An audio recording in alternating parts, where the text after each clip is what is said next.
فلولا اذا بلغت الحلقوم. اللہ اکبر. پس تم کیوں لوٹا نہیں دیتے جب روح حلق تک پہنچ جاتی ہے. وانتم حینئذ تنظرون، اور تم اس وقت دیکھ رہے ہوتے ہو. اللہ تعالیٰ ماتا ہے جب ایک بندہ نزع کے عالم میں ہوتا ہے تو اگر تمہارے اندر کوئی طاقت ہے تو روح دوبارہ ڈال دو نا اس میں. ہائے ہائے ہائے. تسی بھاویں کہندے ہو شیخ عبد القادر جیلانی نے انج کر کے روح کڈی پھر پا چھڑی مردہ زندہ کر لیا. او کہانی ہے بھائی. شیخ عبد القادر جیلانی اپنی نہیں روح روک سکتے تھے، اور کسی دی کے روکن گے. اللہ تعالیٰ ماتا ہے جب تم نزع کے عالم میں ایک مردے کے پاس بیٹھے ہوتے ہو اور اس کی روح نکل رہی ہوتی ہے تو کیوں نہیں ڈال دیتے دوبارہ. اب جس نے قرآن نہیں پڑھا گا اس کو تو وہ کہانیاں بڑی اچھی لگیں گی، سبحان اللہ ہی کہے گا نا. ہم سنیں گے تو ہم کہیں گے لعنت اللہ علی الکاذبین، جھوٹوں پہ اللہ کی لعنت. کیوں نہیں لٹا دیتے جب روح حلق تک پہنچ جاتی ہے. وانتم حینئذ تنظرون، اور تم اس وقت بیٹھے دیکھ رہے ہوتے ہو. ونحن اقرب الیہ منکم ولکن لا تبصرون، اور ہم اس مرنے والے شخص کے تم سے بھی زیادہ قریب ہوتے ہیں لیکن تمہیں نظر نہیں آتے. ہائے ہائے ہائے ہائے. ہم اس وقت تم سے بھی زیادہ اس کے قریب ہوتے ہیں. نحن اقرب الیہ من حبل الورید. اللہ ہماری رگ جان سے بھی زیادہ ہمارے قریب ہے. اور ظاہر ہے موت کے وقت تو واقعی سب کچھ نظر آ جاتا ہے نا. انسان کو جو اہل جنت ہیں ان کو جنتی فرشتے نظر آتے ہیں. وہ آپ میرا عذاب قبر والا مسئلہ 117A اور B دیکھیں. اس کا جو B پورشن میں نے 17 حدیث کے ایک نیک بندے کی روح جب نکلتی ہے کس طرح فرشتے آ کے اس کو پروٹوکول دیتے ہیں، اس کو تو وہیں پتہ چل جاتا ہے سر. اور جو اہل جہنم میں سے اس کے ساتھ اس وقت کیا ہوتا ہے. تو واقعی اس کو جب فرشتے نظر آتے ہیں تو گویا وہ اپنے خدا کو دیکھ لیتا ہے. اس کی قدرتیں جو چھپی ہوئی تھی اس کے اوپر عیاں ہو جاتی ہیں. اللہ تعالیٰ فرماتا ہے ہم تمہارے بھی زیادہ مردے کے قریب ہوتے ہیں اس مرنے والے کے.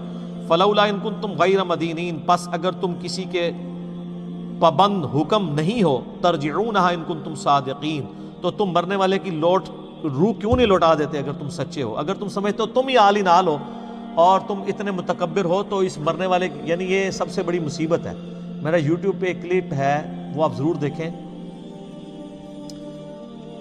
اللہ انسان کی ضرورت کیوں ہے، اس میں میں نے یہ چیز ڈسکس کی ہے کہ اگر انسان کو موت نہ آئے سب سے بڑی چیز، پھر خدا انسان کی ضرورت نہیں رہتا.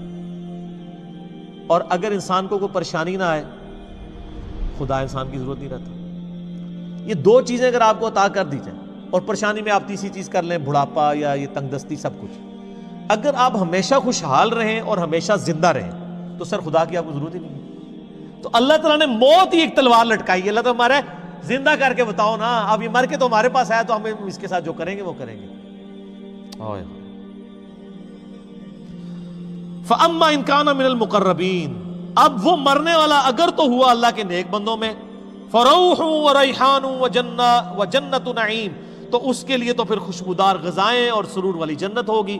وَأَمَّا إِن كَانَ مِنْ أَصْحَابِ الْيَمِينَ، اور اگر مرنے والا ہوا اصحاب یمین میں سے، یعنی جو دائیں ہاتھ والے ہیں نیکوکار ہیں، فَسَلَامٌ لَكَ مِنْ أَصْحَابِ الْيَمِينَ، تو اے نبی آپ پر سلام ہو ان جنتیوں کا. یہ اللہ تعالیٰ نے اپنے نبی علیہ السلام کو ایک پروٹوکول دیا ہے اس آیت کے اندر کہ اہل جنت کا سلام ہو اے نبی صلی اللہ علیہ وسلم آپ کے اوپر، یعنی آپ ظاہر جنت کے دولہا ہیں نا جی.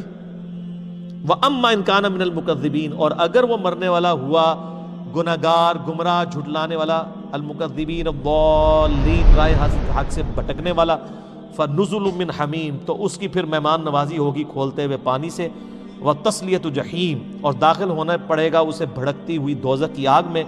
إِنَّ هَذَا لَهُوَ حَقُّ الْيَقِينِ، بے شک جو ہم تم سے بیان کر رہے ہیں یہ حق ہے، یقیناً ایسا ہی ہوگا.